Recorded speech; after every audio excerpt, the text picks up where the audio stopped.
Hi నమస్తే welcome to మనం TV. Vallabhaneni Vamsi గతంలో టీడీపీలో ఎమ్మెల్యేగా ఉంటూ కూడా వైసీపీకి సపోర్ట్ చేసిన పరిస్థితి అయితే ఉంది. గతంలో వల్లభనేని వంశీ ఏ విధంగా మాట్లాడాడో ఇవన్నీ కూడా అందరికీ తెలిసిన విషయాలే.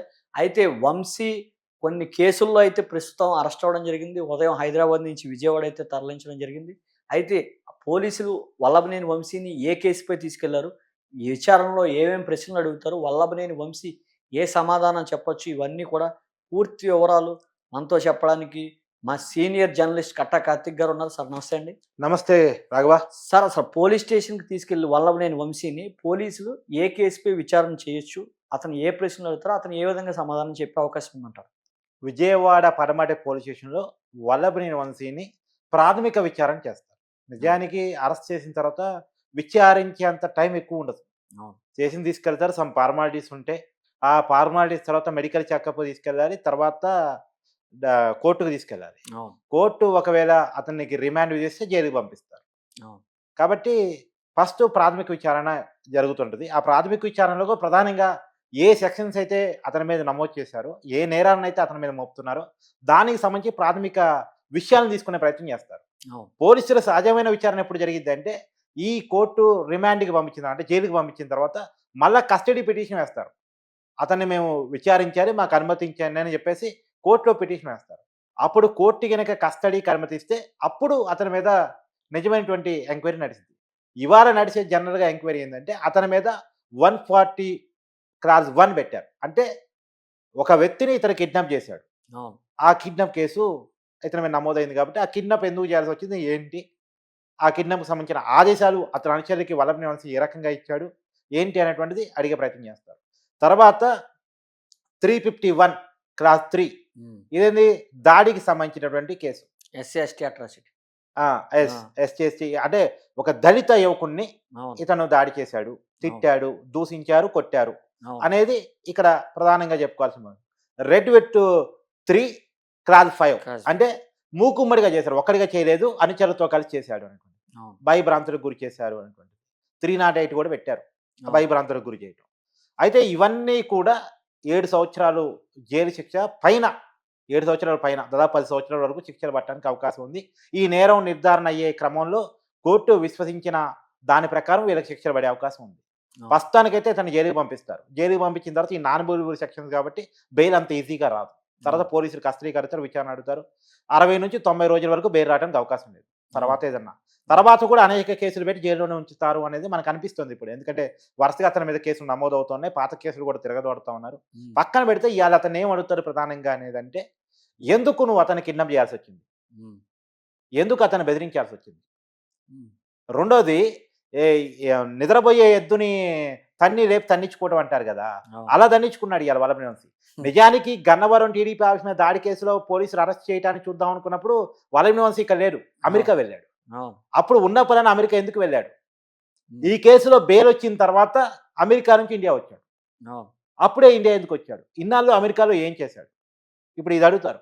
అవును. అమెరికా ఎందుకు వెళ్ళాడు? ఎలక్షన్స్ అయిపోగానే అమెరికా ఎందుకు వెళ్ళాడు? ఈ కేసులో బెయిల్ వచ్చిన తర్వాత గాని అమెరికా నుంచి ఎందుకు రాలేదు? ఇది కీలకంగా అడిగే పని చేస్తారు. తర్వాత ఎస్టీ అట్రాసిటీ కేసును తప్పించుకోవడం కోసం ఒక దళిత యువకుడిని, సత్యవర్ధన్ అనే దళిత యువకుడిని అంటే అవును. ఇక్కడ ఈ విషయం చెప్పాలంటే జరిగిన సంఘటన కూడా ఒకసారి చెప్పాలి. హ్మ్. జరిగిన సంఘటన ఏందంటే వైసీపీ అధికారంలో ఉన్నప్పుడు జగన్మోహన్ రెడ్డి ఆకాశం నుంచి ఊడిపడ్డ వ్యక్తి, శాశ్వతంగా ఆయనే ముఖ్యమంత్రి, జీవితకాలం వైసీపీనే అధికారంలో ఉంటది అని చెప్పి భావించి హ్మ్. తన పుట్టిన పార్టీ, తను పెరిగిన పార్టీ, తనకు అవకాశాలు ఇచ్చిన పార్టీ, అవును. తనని ఎమ్మెల్యే చేసిన పార్టీ ఆఫీస్ మీద దాడి చేశాడు. హ్మ్. ఆ దాడి చేసిన క్రమంలో సత్యవర్ధన్ అనేటువంటి వ్యక్తి ఆఫీస్‌లో అకౌంటెంట్. హ్మ్. గన్నవరం టీడీపీ ఆఫీస్‌లో. ఓకే. అతను అడ్డుపడ్డాడు. అడ్డుపడితే అతన్ని కూడా కొట్టారు, కులం పేరుతో దూషించారు. అతను అప్పుడు కేస్ ఇస్తే ఎవడు తీసుకోలే. అవును. అప్పుడు ఇప్పుడు మారిన తర్వాత కూటమి అధికారంలోకి వచ్చిన తర్వాత ఇప్పుడు కేస్ పెట్టాడు అతను.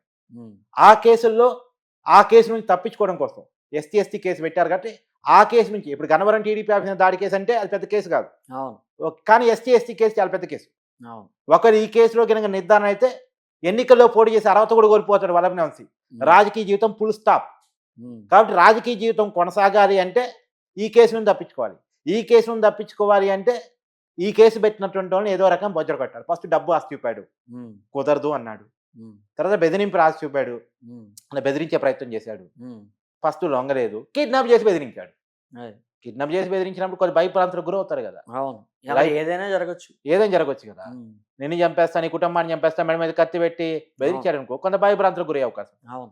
సో, ఆ పరిస్థితుల్లో అప్పుడు గూడా హ్మ్. వీడు మళ్ళా వదిలేస్తే ఏదో ఒకటి చేస్తాడు. మళ్ళా నేను పెట్టిన కేసు వెనక్కి తీసుకోకపోవచ్చు అని చెప్పేసి హ్మ్. వాళ్ళ వెహికల్‌లోనే, హ్మ్. వాళ్ళ వెహికల్‌లోనే కోర్ట్‌కి తీసుకొచ్చారంట. ఇప్పుడు హ్మ్. ఆ విషయాలు కూడా పోలీసులు సేకరిస్తున్నారు. అవును. సేకరించి అంటే వాళ్ళ మనుషుల మధ్యలో కోర్ట్‌కి పంపించాడంట.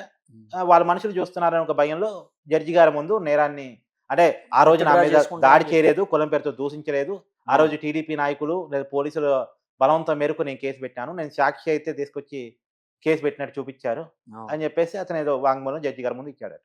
అవును. అయితే ఇదెలా బయటకొచ్చింది? ఇతను ఈ ఈ కేసు వెనక్కి తీసుకుంటున్నాను అని చెప్పి జడ్జి గారి ముందు వాంగ్మూలం ఇచ్చిన తర్వాత కనపడలే. హ్మ్. కనపడపోయేసరికి ఇంట్లో వాళ్ళు భయపడతారు గదా! అవును. మావోడు ఎటుపోయాడు అని చెప్పేసి పోలీసులు అప్రోచ్ అయ్యారు వీళ్ళు. హ్మ్. పోలీసులు కూడా అప్పటికే ఇతను కేసు వెనక్కి తీసుకోవడం మీద వాళ్ళు కూడా చాలా కోపంగా ఉన్నారు. ఎందుకంటే అవును. ఇన్నాళ్ళు వాళ్ళు పని వేస్ట్ చేశాడు గదా! ఇంకా పోలీసుల్ని ఒక రకంగా నిందించినట్టే అది కూడా. నిందించినట్టు గదా! ఎందుకంటే ఆళ్ళ కా విచారణ దెబ్బతిన్నట్టే. కాబట్టి ఇతను కనపడట్లేదనే సరికి పోలీసులకి అనుమానం వచ్చింది. అవును. పోలీసులకి అనుమానం వచ్చి ఇతను ఎక్కడ ఉండాలని సీసీ కెమెరాలు ఎత్తితే వైజాగ్‌లో ఉన్నాడు. హ్మ్. వైజాగ్‌లో ఇతను తీసుకొచ్చి ఏం జరుగుతుంది అని చెప్పేసి అంటే నన్ను కిడ్నాప్ చేశారు. ఇప్పుడు వైజాగ్‌లో పంపించారు. హ్మ్. ఎందుకంటే కొన్నాళ్ళ పాటు కనపడొద్దని వల్లభనేని వంశీ గారు చెప్పారు. హ్మ్. కనపడితే చంపేస్తానని బెదిరించారు. హ్మ్. నన్నిక్కడ వైజాగ్‌లో దాచారు అని చెప్పాడు. అవును. అప్పుడు వల్లభనేని వంశీ మీద కేసు నమోదు. నిజానికి వల్లభనేని వంశీని అరెస్ట్ చేద్దామన్న ఆలోచన కూడా పోలీసులకి లేదు. అవును. ఇప్పుడు టీడీపీ కార్యకర్తలు గోలదే. హ్మ్. రోజాని ఎందుకు అరెస్ట్ చేయరు? కొడానాందికి ఎందుకు అరెస్ట్ చేయరు? వల్లభనేని వంశీని ఎందుకు అరెస్ట్ చేయరు? పేర్నాని ఎందుకు అరెస్ట్ చేయరు? అవును. వీళ్ళు ఇష్టం వచ్చినట్టు ప్రవర్తించారు కదా! ఇష్టం వచ్చినట్టు నోటికొచ్చినట్టు అన్నారు కదా! అనేది గోల. అవును. ఇప్పటికి వల్లభనేని వంశీని అరెస్ట్ చేద్దామని ఏపీ పోలీసుల ఆలోచన కాదసలు. అవును. కానీ ఇప్పుడు ఈ దళిత యువకుడు నన్ను కిడ్నాప్ చేశారు, బెదిరించారు, భయపెట్టారు, చంపుతామన్నారు. అలా చేసి ఈ కేసుని వెనక్కి రప్పించారు అని పోలీసుల మీదే నిందలు వేసే ప్రయత్నం చేపించారన్న తర్వాత అవును. తప్పనిసరి పరిస్థితి వల్లభనేని వంశీని అరెస్ట్ చేయాలని తప్పనిసరి పరిస్థితిలో పడ్డాడు. హ్మ్. అంటే వల్లభనేని వంశీ అరెస్ట్ చేపించుకున్నాడు. అవును. వాడు కూడా ఖచ్చితంగా. అరెస్ట్ చేపించుకున్నాడు. ఖచ్చితంగా. ఒక బెదిరింపుకి పోతే ఇప్పుడు జైలుకెళ్ళాల్సొచ్చింది. జైలుకొదిలేసి. హ్మ్. అసలు అరెస్ట్ చేద్దాం అనుకున్న ఉద్దేశం లేనటువంటి దాన్ని అరెస్ట్ చేపించుకునేలా వంశీయే చేసుకున్నాడు. ఇప్పుడు ఖచ్చితంగా ఈ ఇప్పుడు ఈ రాజమండ్రి సెంట్రల్ జైలుకి పంపిస్తారంటారా? లేదంటే గనక లేదు వేరే దానికా? విజయవాడ జైల్‌లో పంపిస్తారు. Vijayawada sub jail. Vijayawada sub జైల్‌లో పెడతారు. హ్మ్. విజయవాడ సబ్ జైల్‌లో పెడతారు. హ్మ్. దాదాపు 60-90 రోజులు విజయవాడ జైల్లోనే గడపాల్సొచ్చింది. హ్మ్. ఈ కేసుకి సంబంధించినటువంటి ఆధారాన్ని వల్లభనేని వంశీకి చూపిస్తారు. హ్మ్. అతను వైజాగ్‌లో ఎక్కడ స్టే చేసింది, ఆ స్టే చేసిన ప్లేస్‌కి వల్లభనేని వంశీకి ఏం సంబంధం? అవును. తర్వాత వల్లభనేని వంశీ కార్‌లో ఇతను కోర్ట్‌కొచ్చాడు గదా! వాళ్ళ అనుచరుల కార్‌లో. ఆ కారు నంబర్ మీదేనా కాదా? మీ అనుచరుడా అవునా కాదా? ఆ దాడి జరిగినప్పుడు సీసీ ఫుటేజ్ ఉంది గదా! గన్నవరం టీడీపీ ఆఫీస్ మీద దాడి జరిగినప్పుడు. ఆ సీసీ కెమెరా ఫుటేజ్‌లో ఉన్నటువంటి వ్యక్తులు మీ వాళ్ళా కాదా? హ్మ్. ఇవన్నీ అడుగుతారు. సార్ తర్వాత ఇంకోటి. ఎవరు దాడి చేపించమన్నారన్న విషయం గూడా అడుగుతారు వల్లభనేని హ్మ్. వంశీని. హ్మ్. అంటే జగన్మోహన్ రెడ్డి ఆదేశాల మేరకు దాడి చేశాడా? హ్మ్. ఎందుకు అవును. దాడి చేయాల్సొచ్చింది? దాడి చేసేంత కోపం ఎందుకనొచ్చింది? అనేది అడిగే ప్రయత్నం జేస్తారు. అడిగినప్పుడు ఖచ్చితంగా ఇతను తప్పించుకోవడానికి జగన్మోహన్ రెడ్డి ఇరికిస్తే చెప్పలేం మళ్ళా. అవును. నాకేం తెలీదు జగన్మోహన్ రెడ్డి గారు చెప్పారు చేయమన్నాడు చేశాను. చేస్తేనే నాకు పదవన్నాడు. చేస్తేనే మళ్ళా టికెట్ అన్నాడు. హ్మ్. చేస్తేనే పార్టీలో విలువన్నాడు. ఆ! అని జెప్పేసి అంటే జగన్మోహన్ రెడ్డి ఇరక్కపోతాడు. జగన్మోహన్ రెడ్డిని గూడా అప్పుడు ఎఫ్ఐఆర్‌లో చేర్చే అవకాశం ఉందంటారా? ఖచ్చితంగా ఉంటది గదా! ఆ! ఇప్పుడు రఘురామకృష్ణరాజు గారి కేసులో చూడు ఏ3గా జగన్మోహన్ రెడ్డి ఉన్నాడు. అవును. కాబట్టి ఎవరో ఒకరు జగన్మోహన్ రెడ్డి పేరు చెప్తే ఆ కేసులో జగన్మోహన్ రెడ్డి కూడా ఇరుక్కుంటాడు. సార్ ఇంకోటేంటే గతంలో రాజేంద్ర ప్రసాద్ అనే ఒకతను గూడా ఇతను ఎవరైతే వల్లభనేని వంశీ ఉన్నారో డైరెక్ట్‌గా పబ్లిక్ ప్లాట్‌ఫార్మ్‌లో ఒక మీడియా సంస్థలోనే డైరెక్ట్‌గా బూతులు తిట్టడం, డైరెక్ట్‌గా చంపేస్తానని బెదిరించడం. హ్మ్. అతను ఫస్ట్ నుంచి కూడా ఒక ఏదో వీధి రౌడీలాగా, బజార్ రౌడీలాగా ప్రవర్తించడం అందరికీ తెలిసిందే ఆంధ్ర రాష్ట్రంలో. దాన్ని అసలు ఏ రకంగా చూడాలంటారు? ఇతను ఈ స్వభావాన్ని బట్టి కూడా ఈ కేసు బలపడే అవకాశం ఉందంటారా? అసలు వల్లభనేని వంశీ హ్మ్. నువ్వన్నట్టు ఒక టీవీ నైన్ లైవ్‌లో రాజేంద్ర ప్రసాద్‌ని బెదిరియటం అనేది పక్కన పెట్టు. వీధి హ్మ్. రౌడీలాగా. హ్మ్. అంతకంటే ముందు బ్యాక్ వెళ్ళు. హ్మ్. ఎవరితనసలు? ఇతని బ్యాక్‌గ్రౌండ్ ఏంటి వల్లభనేని వంశీ? హ్మ్. పరిటాల రవికి కారు డ్రైవర్. హ్మ్. ఆ డ్రైవర్ నుంచి పరిటాల రవి అనుచరుడిగా మారి, హ్మ్. పరిటాల రవి కొంత పక్ష నేపథ్యం, ఒక స్థాయి ఉన్న వ్యక్తిగా ఎదిగాడు. మంత్రిగా అయ్యాడు తర్వాత అతని అనుచరుడుగా కొంత తర్వాత దందాలు చేసుకుంటూ బతికాడు. పరిటాల ఆ! రావు పేరు చెప్పుకొని దందాలు చేశాడు. హ్మ్. పరిటాల రావు గనుక బతికునుంటే ఈయన పక్కకు పెట్టేసేవాళ్ళు. కానీ అవును. పరిటాల రావు గారు దోస్తంగా చనిపోయిన తర్వాత ఆయన పేరు చెప్పుకొని ఆయన అనుచరుడిగా ఆయన ఆస్తులు పూర్తిగా వాళ్ళ కుటుంబానికి ఇవ్వకుండా, హ్మ్.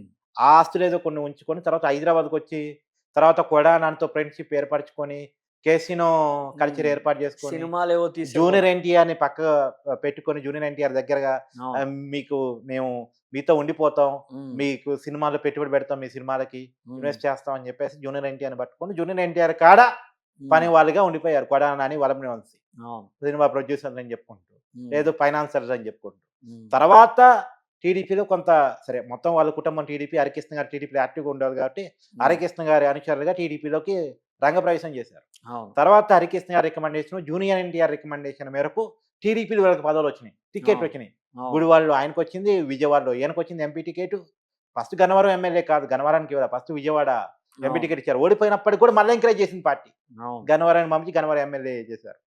ఇప్పుడు మొన్న 2019లో కూడా టీడీపీ గెలిచిన అతి కొద్ది సీట్లో గన్నవరం ఒకటి, గన్నవరం ఎమ్మెల్యే గెలిచారు. గన్నవరం టీడీపీ కంచికోట.